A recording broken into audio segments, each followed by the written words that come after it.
So this whole process of taking a Raspberry Pi, turning it into a gaming system, being able to do that for $35.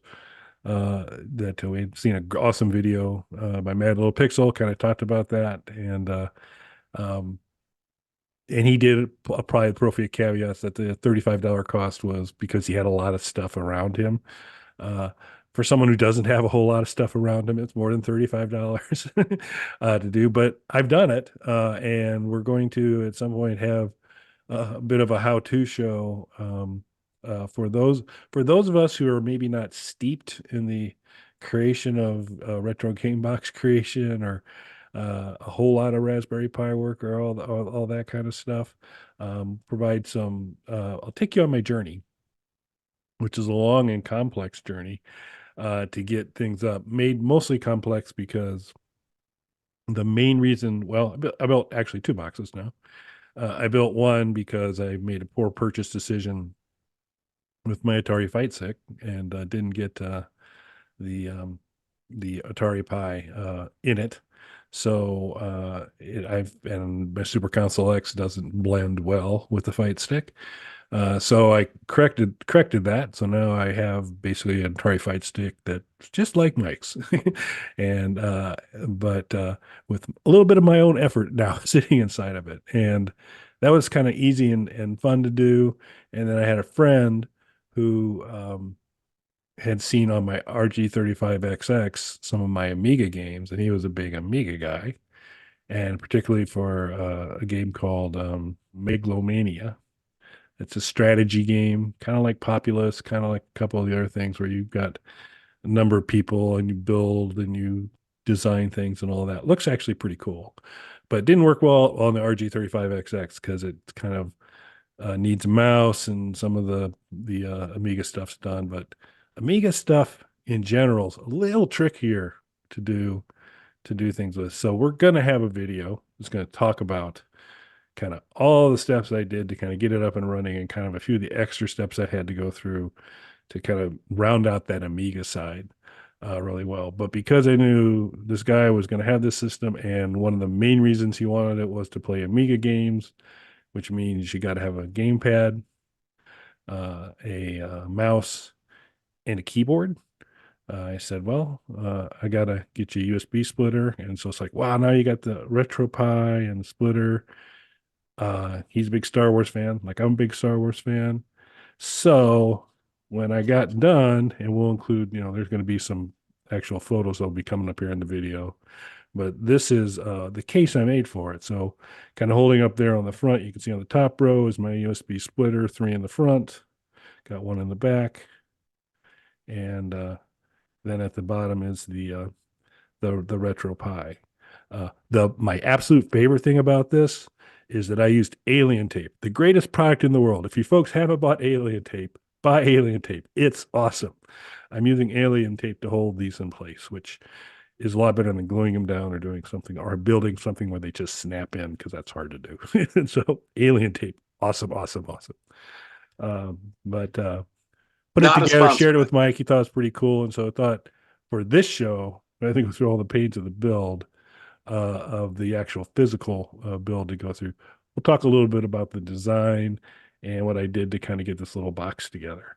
And I will be putting these these up. Yeah, will be available on Thingiverse if it's something you want to download and do it.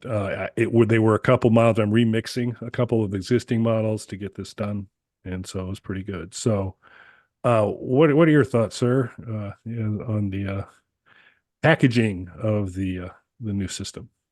so when you told me you were doing this, I was kind of thinking it'd be something much more simple until you started sending me the pictures. It looks amazing. It's very creative what you're doing with it, and all the stuff that you do 3D printing wise, I think has looked great. I am jealous because I don't have a 3D printer yet myself. But some of the stuff, and we've talked about people on different channels like retro recipes and things like that, and things they've done with 3D printing, and just really impressive stuff that you can do. And I think that Kelly has put something out there that's up near the top tier of all that stuff quality wise. this is something that's on the equal footing at the very least of some of the anything that I've seen on YouTube. I think this looks really amazing. The pictures look incredible. The design is great. I think it's cool that you're putting it out there for people to print for themselves. Can you kind of explain to people what they're looking at with the design? Yeah, yeah. So, I think we'll, hopefully have this as the picture up so that I kind of talk through it so I don't sit through the rest of the video holding it up.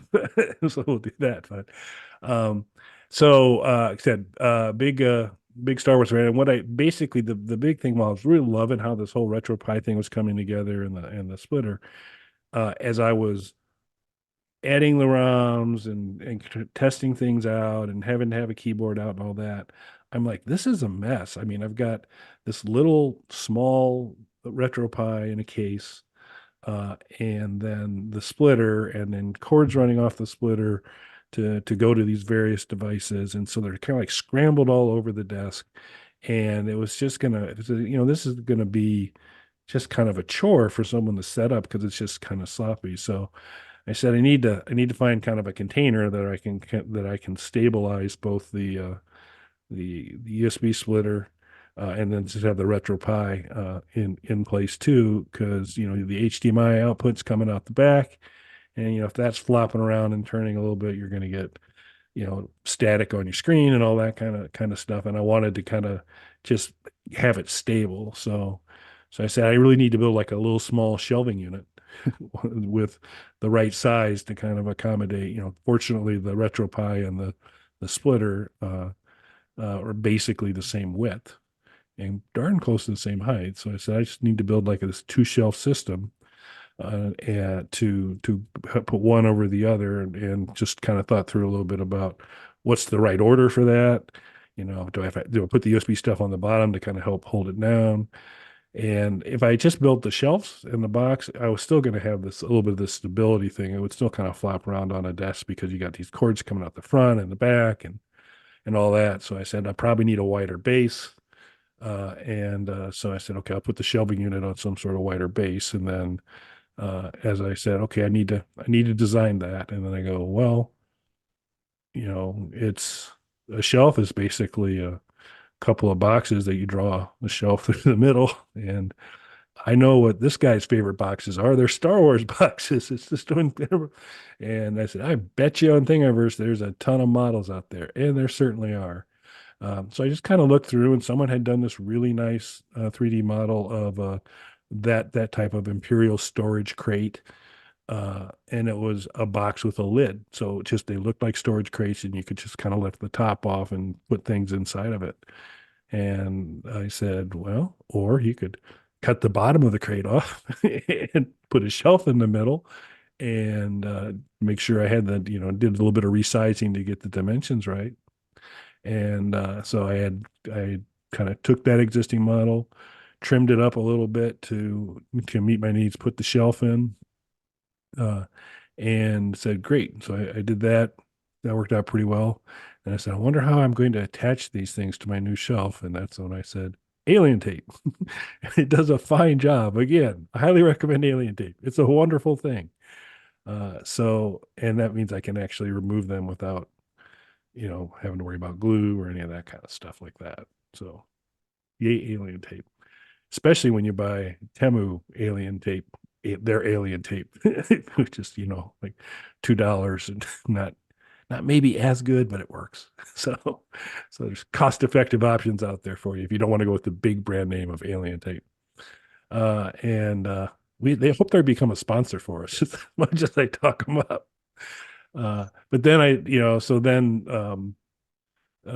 said so now everything's kind of better contained, but it's still not stable. So then I said I need to put a base together, and so we need a big flat rectangle. Nothing's better than a Death Star wall panel kind of look. So that's kind of a neat thing. And obviously there were tons of those. I don't think ever, so I could kind of take one, do a little bit of work on resizing and adjusting to get it to work out dimensionally. Um, did actually use super glue, not alien tape, to connect the two, and all that. The one the probably the biggest challenge on the whole thing was I wanted to put his name in Aberesh on the front of the unit. And I primarily use Tinkercad, which is a 3D online 3D modeling package that is anyone who's kind of serious about CAD development. This is this is not the tool for them. You know, it's you have series of basic shapes and you can do things, but I've used it a lot. And so and for some basic stuff, it's pretty easy. And when I'm bringing a model in and I'm just trimming stuff off, adding a shelf, pretty easy to do there. So I like it. But kind of pulled those kind of things into there. But one of the things, because it is a pretty basic package, you can add text, but only underneath one font, or you have a couple font options, but you certainly don't have Aberrish. So I had to find that font, create that font, then find a site that would convert text into a 3D model, then import that 3D model into my existing one, and attach it so I could have it on the front. And because while I do have a 3D printer and I really love it, it is a single nozzle 3D printer. So I can't do the really kind of fancy two color stuff. So I ended up painting the tops of the letters so that they pop a little better on there. But that was the most challenging part of this process because I don't know what software screwed me, but somewhere in the process, the first character of this individual's name in Aberrish got flipped, so it was the wrong direction. And it's a fake language, and so I probably shouldn't have to care, or I probably shouldn't have cared, but I was like, I gotta get it right. So then I had to find a way to lift that one letter off, flip it 300 or 180 degrees, and then lay it back down on the model so that the first letter was Star Wars consistent correct, which I did and all that. So, but it was that idea saying, hey, I want to do something that's got a Star Wars theme. What are the, because I use Thingiverse a lot, I now think about things in geometric shapes a lot. And I go, so what's a blocky rectangle and what's something that's flat? And those two things came to mind. So that's kind of how that was the journey. Very nice, very nice. Now, you have mentioned Amiga and that this is a very Amiga centric build that you've done. Is there going to be other consoles on this for your friend as well? Yeah, I put because, to continue to want to support the base for my, since all of my retirement income is in Atari tokens, I want to continue to support Atari however I can. So the full contingent of 2,600 games, uh, a nice cross section of 7,800 games, um, including Ninja Golf, of course. So Of that's course, on there. naturally, naturally. And then this was primarily, when he saw my RG35XX and that it had Megalomania on it, until he saw it doesn't work, he goes, I would buy that entire system just to play Megalomania. And so I was like, okay, or you can give me about that same amount of money and I'll build you something that'll have that and much, much more. And so Atari 2600, Atari 7800, then a really good about 50 Amiga games. And this was another, we'll get into it in the build video that we'll do about my journey through here. I wanted to add PS1 uh, because of Phantom Menace on the PS1, which, spoiler alert, there will be a show about Phantom Menace on Bog Panda because that game is Phantom Menace, magic. the game. Yeah, the game, the PS1 game, because it's magic. It is absolutely magic. And I need to have it on every system I have now. Anything I do, that needs to be on there. So after some fits and turns, I got that on there. Also threw Dark Forces on there as well, which is kind of a Doom clone Star Wars thing on from the PS1. Uh, and Doom for the PS1. Nice. Now, let So me ask you, for no particular reason at all, what about Game Boy games? Will this handle some Game Boy? it would absolutely handle Game Boy games. So, if like a Game Boy game were to be released in the near future that your friend would maybe be interested in, he could easily play that on there.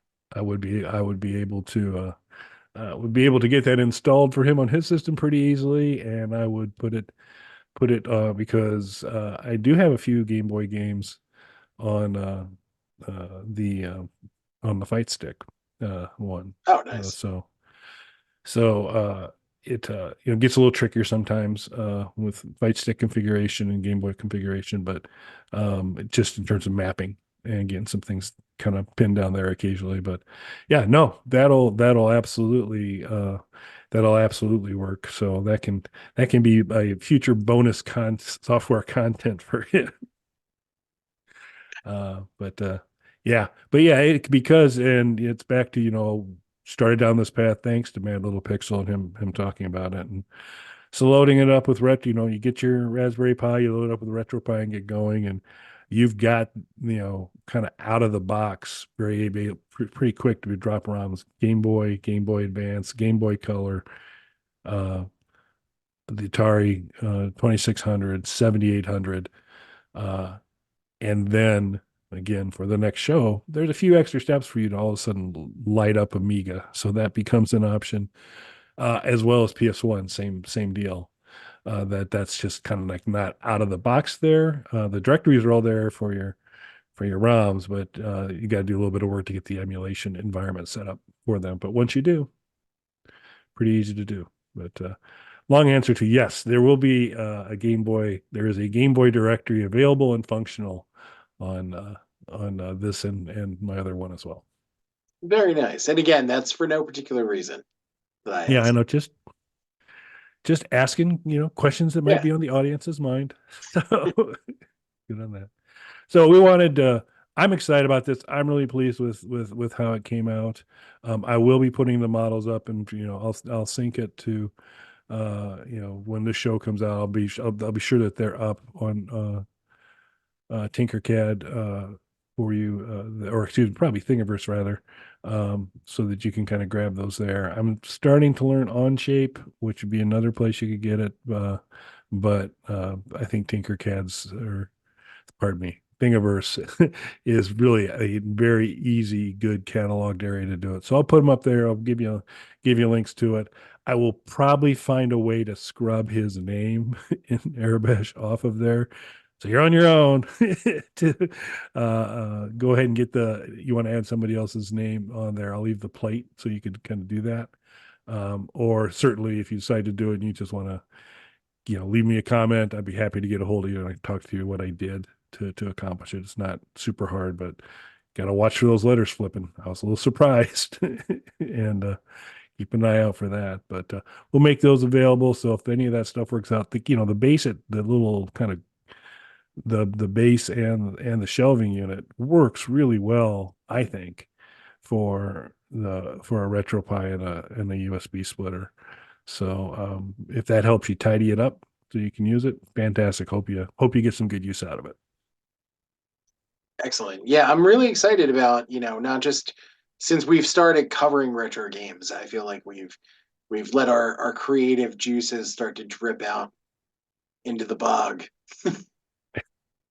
Yeah. I think through there's a couple of games already. There's been several, a couple little 3D print goodies here and there for At Games Legends and all that we've made available. So, and I think we're continuing to look to broaden our horizons into other games, other platforms, and who knows, that Be Better song that's available on the Bog Panda YouTube channel may at some point be available to you on an Atari 2600 cartridge. Wouldn't that be cool? Love that. That'd be great. Cool. So anything else? No, that's it, sir. Cool. Well, thanks for watching, folks. And if get a chance, we certainly appreciate it. If you would subscribe to the channel, hit that bell for notifications. Check out Hard No, World's Shortest Podcast, and check out our merchandise. I think I got everything there. Yeah, that was it.